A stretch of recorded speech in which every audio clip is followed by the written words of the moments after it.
Duane Owusu, you may remain seated.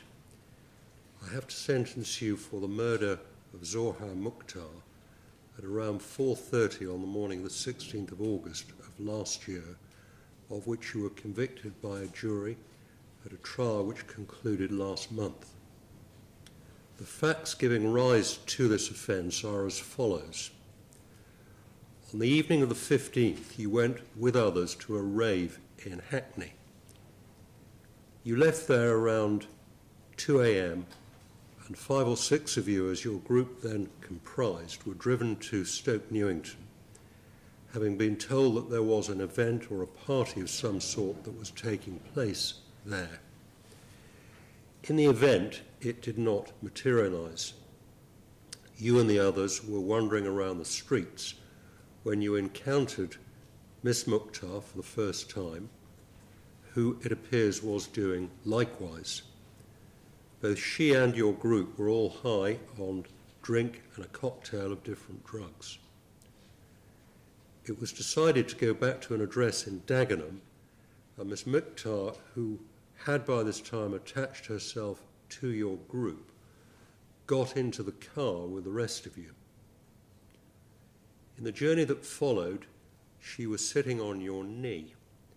It appeared she was being flirtatious with the other males in the car, yourself included, and that she was being loud, erratic, and quite wild, to the displeasure in particular of the 2 other young women who were also in the car, to whom, according to the evidence, she was abusive and aggressive, to the point where she and one of the women became embroiled in a physical confrontation which spilled out into the road when the car pulled up near to a garage.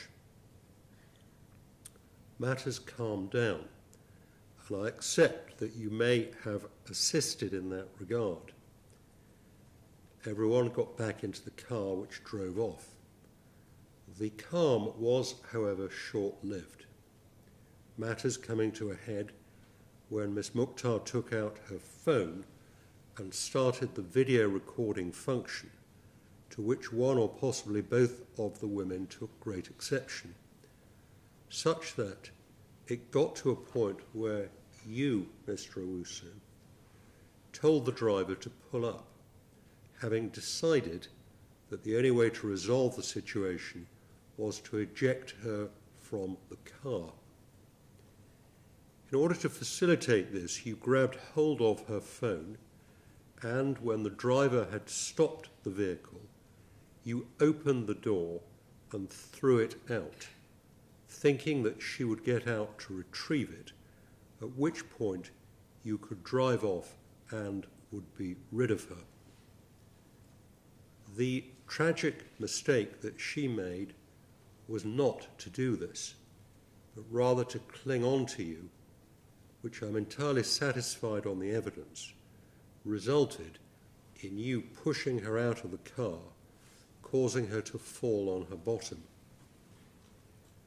As you then proceeded to get out of the car yourself, you kicked out at her in the direction of her head as she was on the floor, and moments later, by which time you were fully out of the car, you kicked out at her again in a stamping motion. As it turned out, although I'm satisfied this was not your intention, neither of the kicks appeared to connect with her in any significant way. By this time, clearly alarmed by your acts of aggression, one of the women in the car, Abby Winter, had got out and placed herself in between you and Miss Mukhtar in order to protect her. You pushed that woman aside, and with a forceful swing of your arm, you struck her to the side of her neck, which caused her to fall backwards, striking her head on the back of the ground as she landed, and in so doing, suffering a fractured skull leading to a subdural hemorrhage, which resulted in her death.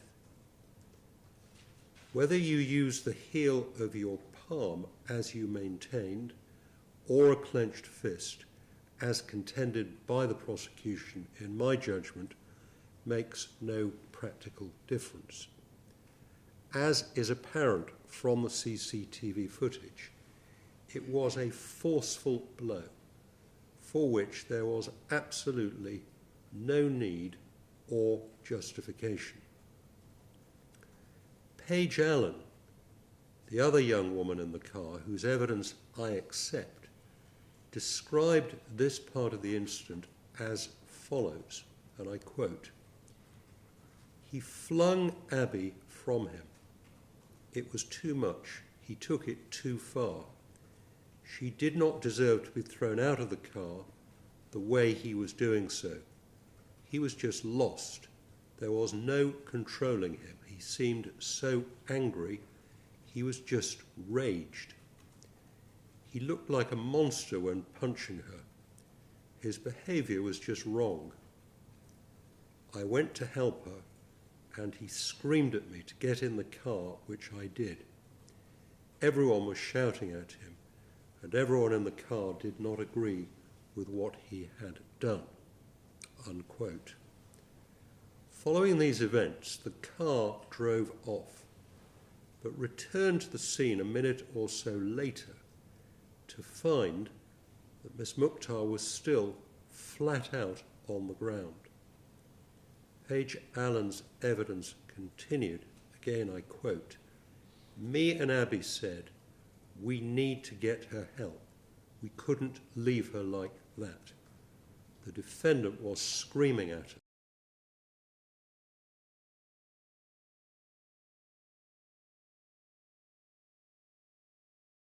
The car drove off, but intending to return again to the scene, the driver was in the process of doing a U-turn, to your intense annoyance, so much so that you tried to open the door to get out. As seen on the body-worn footage of the police, who had by now arrived on the scene, you were aggressive and bombastic, and the police having let you go, you railed at the driver for having wanted to go back, which had led to the police stopping you. You did so because it was absolutely clear the only person about whom you were in any way concerned at the time was yourself. I accept that you did not know that she was gravely injured, nor indeed that the injuries were so severe as to be unrecoverable. But the point is that you couldn't have cared less. Whereas a moment's investigation would have revealed that she was lying unconscious. Whatever may have been her condition, you were content to leave her there, flat out on her back as a result of a blow from you, on her own, at 4:30 in the morning, clearly very substantially under the influence of drink and or drugs, and for all you knew, miles away from home and with no means of getting home. More callous and selfish behaviour it is difficult to imagine. I want to say something about Miss Mukhtar. She was 27 years of age when you killed her. She had had a very tough life. At the age of 3, she developed meningitis, which had made her completely deaf in one ear and significantly so in her other ear. As a teenager, she had suffered a second bout of meningitis. Despite these immense difficulties, she had made great strides in her life. At the time of her death, she was working as a financial assistant at the Young Vic Theatre and had ambitions to become an accountant. She was a vibrant personality who loved life, and the victim impact statement from her brother on behalf of the family that was written with great feeling and eloquence describes how absolutely devastated all of her family are at their terrible loss. She was, as her brother put it, a beautiful, determined and loving soul. As has no doubt been explained to you by Mr. Borelli, in the case of murder, the mandatory sentence is one of life imprisonment. I am, though, required to fix a minimum term, that is, the number of years that you will be required to serve in any event before you could be considered as being suitable to be released on parole. Whether you will be released at the end of the minimum term will depend entirely upon the progress that you have made whilst in prison and whether it is considered that you remain a danger to members of the public. It is common ground in this case that, pursuant to paragraph 5 of Schedule 1 of the Sentencing Act, that the appropriate starting point in your case is one of 15 years. I am required to consider whether that figure should be adjusted to take account of both aggravating and mitigating factors. In my judgment, there are a number of significant aggravating features. Firstly, Miss Mukhtar was unquestionably vulnerable for two separate reasons. Firstly, because of her deafness, although I accept that notwithstanding this, she was fiercely independent, and I also accept this is something of which you were unaware. However, as a matter of general principle, you must take your victim as you find them. Secondly, she was vulnerable, as already mentioned by me, because I'm satisfied that you well knew from the erratic way in which she was behaving, coupled with the laughing gas that you saw her taking, along with the rest of you, that she was, to use the vernacular, out of it, which necessarily impacted on her self-awareness as well as her ability to look after herself as a young woman out on her own late at night. I, of course, accept that she was not targeted because of her vulnerability, but the fact of her vulnerability is of itself an aggravating feature in my judgment. Secondly, there is the fact of your antecedent history. In 2010, you received a sentence of 8 years imprisonment for conspiracy to rob. This involved the robbery of a store where the shopkeeper was killed. You were the getaway driver. I accept that you were not involved yourself in the infliction of any violence, but it was an extremely serious offence, as reflected by the sentence imposed upon you. I note also that you have a subsequent conviction for an offence involving the supply of Class A drugs, and, moreover, at the time of the incident with which I am concerned, you were on bail in respect of a fresh allegation concerning the supply of Class A drugs. Thirdly, at the time of this incident, you were yourself under the influence of drink and drugs. I accept that everyone else that you were with were as well, apart, that is, from the driver. And I also accept this played no part in what you did, save and except that you may have behaved with a greater degree of restraint had you not been so affected.